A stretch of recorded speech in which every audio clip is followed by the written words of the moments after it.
everyone. I'm Ashvika Gumte and I'm a data science and business analytics intern at the Sparks Foundation. Today I'll be talking about GRIP Task 3, that is exploratory data analysis retail on a sample superstore. So the main objective of this task is to explore the weak areas where the company needs to work in order to earn more profit. So let's get started. Here's our dashboard displaying sales profit by category, ship mode, state, region, subcategory, and segment. In the West region, in this region, the California state has huge profit and sale as compared to all other states in this region.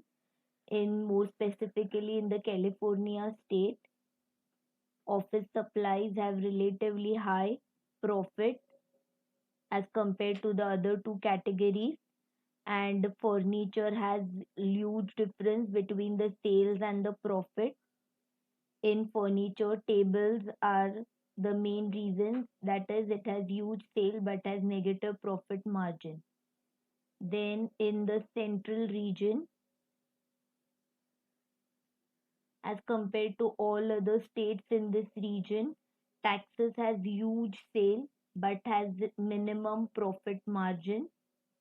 Then in terms of category, technology has around the same profit and sales, but as compared to the other two categories, that is office supplies and furniture, they have negative profit margin.